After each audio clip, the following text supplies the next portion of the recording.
Bonjour à tous et bienvenue dans cette nouvelle vidéo de présentation de répliques. Aujourd'hui, j'ai l'honneur de vous présenter le tout nouveau Colt Single Action Army de chez King Arms.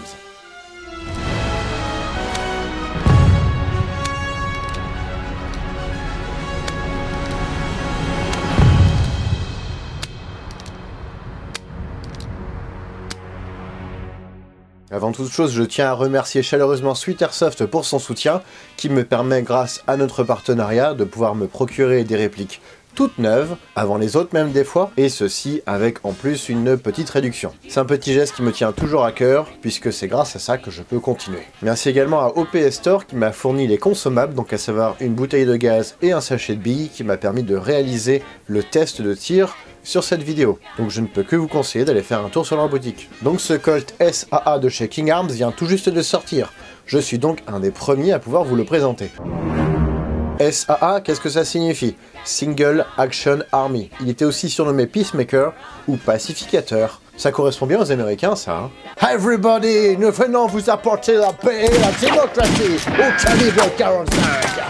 Il fut développé à l'origine pour les cavaliers des États-Unis par Colt en 1872 et fut adopté par l'armée américaine en 1873 en calibre Colt 45 long. C'est sûrement l'arme la plus répandue du Far West d'ailleurs. Cette arme fut fabriquée jusqu'en 1941 avec 359 722 exemplaires produits dans une trentaine de calibres. Parmi les dernières modifications apportées à ce pistolet, nous avons entre autres la possibilité d'utiliser les cartouches de 45 ACP de 1911 dans un barillet spécialement prévu pour, qui fut développé en 1924. Il ne donna pas entière satisfaction, mais c'était une solution de facilité puisque ça permettait d'utiliser les balles réglementaires de Colt 1911, qui étaient en dotation dans l'armée US. Alors pourquoi présenter ce bébé alors que c'est un flingue de cowboy? Tout simplement parce que c'était le revolver préféré du général Patton, pour qui je porte un certain respect. Je dédie d'ailleurs cette vidéo à sa petite fille, Hélène, que je salue. Bon, après, le modèle porté par le général, il était plein de gravures avec des plaquettes personnalisées. Mais bon, ça c'est la base. Il existe 8 modèles dans cette nouvelle gamme de chez King Arms. Tout d'abord, 2 longueurs différentes. Canon court comme ici, et canon long. Ensuite, par couleur, nous en aurons 4 par longueur. Parmi les couleurs, nous aurons noir, gris, jaspé, chromé. Les plaquettes s'adapteront en fonction de la couleur que vous choisirez. Jaspé, vous voyez pas ce que c'est? C'est comme si on avait renversé un encrier bleu sur votre flingue avant de le passer au four. Les prix, quelle que soit la longueur, quelle que soit la couleur, seront strictement identiques. Sur le site de Sweet Airsoft en tout cas. Le prix sera de 145 $ sans les frais de port. Le revolver fonctionne grâce à des fausses cartouches. Il y en a 6 qui sont déjà incluses dans le lot, mais si vous en voulez plus, vous pourrez en trouver pour un prix de 22 $ le lot de 6 cartouches. C'est pas déconnant du tout, surtout que le réalisme des cartouches est quand même vachement impressionnant. C'est bluffant. Je sais qu'il existe déjà des revolvers Colt sur le marché, mais ils auront chacun un défaut différent. On aura soit un corps en plastique, soit une propulsion au CO2 qui rend le revolver inutilisable en airsoft, vu que c'est trop puissant. Ici nous avons donc un mix des avantages des deux versions précédentes, une propulsion par gaz et une réalisation en métal. Bon, en fait tout est en zamac avec des plaquettes en polymère. Et toi aussi t'as plusieurs mamans? T'es polymère? Ce qui fait que le poids s'en ressent. Nous avons 836 grammes au bout du bras. Je peux vous dire qu'on les sent bien. La prise en main est assez agréable, mais attention, les plaquettes polies sont glissantes. Mais heureusement, grâce à la forme de la poignée, ça vous évitera de le perdre. Les dimensions des plaquettes en imitation ivoire semblent bien respectées. En même temps, on respecte la Côte d'Ivoire. Sous la poignée sera située la valve de remplissage du revolver, puisque nous avons un réservoir intégré dans la poignée. Attention cependant, les petits embouts devront se doter d'une rallonge, parce que la valve est pas mal enfoncée. Par contre, l'inconvénient c'est que l'autonomie en gaz sera quand même vachement limitée. Nous sommes à une quinzaine de coups. 2 barillets plus 3 en rab. Mais par contre, la puissance sera fortement réduite par rapport à une propulsion au CO2. Donc ce sera un revolver idéal pour le CQB, Close Quarter Battle, ou le SQB pour l'occasion. Le Saloon Quarter Battle, pour nos amis les cowboys. C'est donc un NBB non blowback en simple action. Merci Captain Obvious. Le pack comprendra une boîte en carton, une housse en velours, ça c'est joli, mais c'est tout. Vous cherchez une notice? Il n'y en a pas. Par contre, il y aura un flash code ici, pour pouvoir accéder à la notice. Mesdames et messieurs de chez King Arms, s'il vous plaît, mettez en ligne le bon site. Mettez en ligne la notice.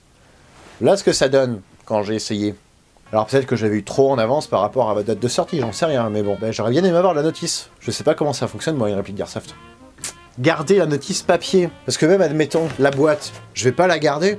Un carton comme ça, ça protège rien du tout. Donc la boîte, je vais la jeter. Le QR code aussi. Admettons, si la notice elle était dispo, je l'aurais imprimée. Donc c'est juste une économie que vous allez faire vous, mais pas nous. Le hop-up, où est-il? Pourquoi il n'y a pas de clé de réglage? Ah, il n'y en a pas. Du coup, la capote en velours, là, c'est pour faire passer la pilule, c'est ça? Ouais, une belle housse. Mais ce truc tire mal. Parce qu'il n'y a pas de hop-up. Putain, mec, tu tires vachement mal! Ouais, mais moi, j'ai une housse en velours. Ah bah, dans ce cas-là, ouais, je comprends, c'est normal. C'est bien. Pour accéder aux fausses cartouches, il vous faudra manipuler la portière sur le côté droit, qui est fonctionnel et réaliste. Un extracteur sera disponible sur le côté gauche pour pouvoir ressortir sur le côté droit. Mais normalement vous n'aurez pas à vous en servir puisque nous n'avons pas de problème de dilatation des étuis au moment du tir, comme nous pourrions avoir sur un revolver original, puisqu'ici les cartouches glissent toutes seules. Le seul truc que vous pourrez dilater ici c'est... Non, pas devant les enfants. Oh, pardon. Chaque cartouche aura des joints drogués. Un joint à l'avant pour maintenir la bille dans la cartouche, et un joint à l'arrière qui est censé maintenir l'étanchéité entre le réservoir et le canon. En tout cas, nous sommes sur une bille par cartouche, mais j'avoue qu'il est quand même beaucoup plus simple de recharger votre revolver en passant par l'avant à l'aide d'un bébé loader. Pouf, pouf, pouf, on fait pivoter, on met les billes, on fait pivoter, on met les billes, plutôt que d'enlever toutes les cartouches une par une, pour après les remplir, pour après remettre les cartouches une par une. Donc honnêtement, c'est quand même beaucoup plus simple d'utiliser la méthode feignant plutôt que la méthode roleplay. À confirmer, mais il semblerait que les fausses cartouches King Arms sont compatibles avec la marque Umarex et inversement. Il est possible de désarmer le chien pour le remettre en sûreté, c'est réaliste et heureusement puisque c'est la seule sécurité que nous avons. Et nous avons un cran de verrouillage ici pour pouvoir faire tourner librement le barillet, pour pouvoir le remplir, le vider, le garnir. Sinon, le barillet, quelle que soit la position, sera bloqué. A noter que le chien ici est factice. Nous avons un petit téton en plastique qui est monté sur un ressort. À voir si ça vaut le coup de le peindre d'une peinture alu. À vous de voir. En tout cas, il est monté sur un petit axe qu'il y a sur le chien. Nous avons une partie mobile qui est montée sur ressort à l'entrée du canon pour faire l'étanchéité entre la cartouche et le canon.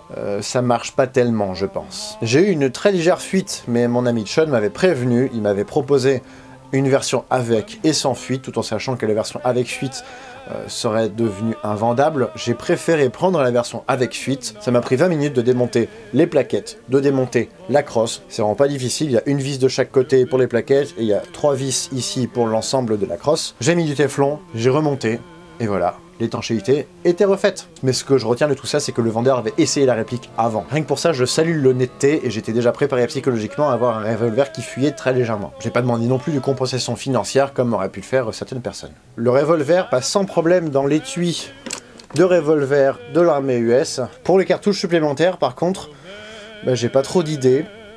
Si vous en avez, n'hésitez pas à la balancer, mais ce que je peux vous conseiller, c'est le First Aid Kit.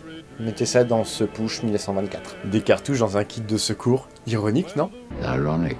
Ou le porte-chargeur de Colt 1911 avec les cartouches en vrac dans chaque compartiment. On n'est pas pratique au moment où il faut sortir les cartouches. Au niveau des marquages, nous en avons plusieurs. Tout d'abord, un premier sur le canon. Ce sera mieux que de la peinture, mais ça reste quand même très fin. Comme tab, nous en avons d'autres. Un sur le côté gauche, sous le barillet, 1995.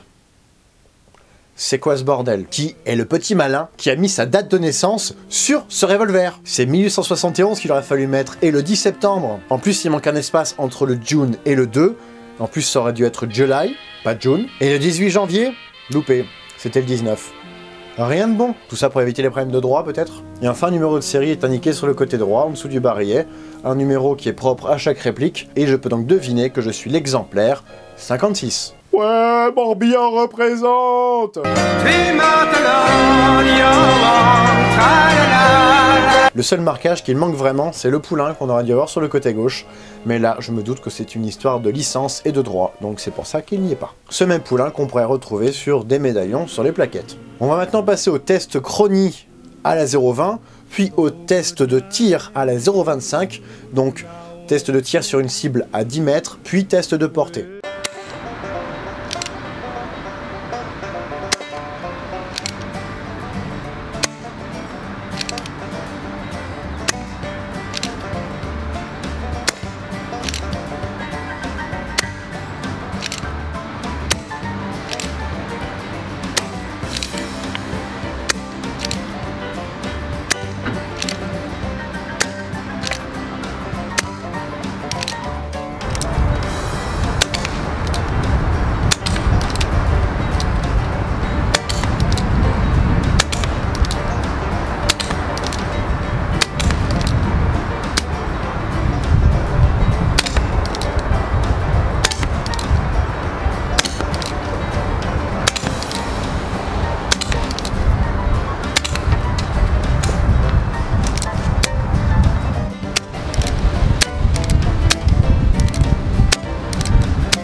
et ben on peut voir qu'au niveau précision, 0. Portée max, 15 mètres. Ça fait mal tous les problèmes qu'on a au niveau de l'étanchéité du barillet. Ça fait quand même beaucoup d'éléments mobiles à travers lesquels doivent passer le gaz, puis la bille. Donc vous l'aurez compris, c'est un flingue destiné au CQB pour pouvoir tirer à la hanche façon cow-boy, mais en aucun cas vous ne pourrez mettre une lunette dessus. Et même de toucher quelqu'un à 20 mètres, ça relèvera de l'exploit. Voici ce qui conclut cette vidéo de présentation de réplique, j'espère qu'elle vous aura plu. Si c'est le cas, comme d'habitude, n'hésitez pas à laisser un pouce bleu, un commentaire, à vous abonner et à partager cette vidéo, c'est très important. Je remercie encore OPS Store et Sweet Airsoft pour leur précieux soutien, sans qui je ne pourrais sans doute pas continuer à l'heure actuelle. Mais si vous aussi vous voulez m'aider, n'hésitez pas à aller voir ma page Tipeee, il y a le lien dans la description, même si vous ne voulez rien me donner, c'est pas grave, allez voir, il y a une pub que vous pourrez regarder de temps en temps, une vidéo que vous regardez pendant 1 minute, égale 3 centimes pour moi. C'est peut-être pas grand chose pour vous, mais c'est énormément pour moi. Surtout si vous êtes nombreux. Quant à moi, je vous donne rendez-vous prochainement pour une nouvelle vidéo de présentation de répliques d'Airsoft, de répliques de Nyx, d'uniformes et de VIP. Salut!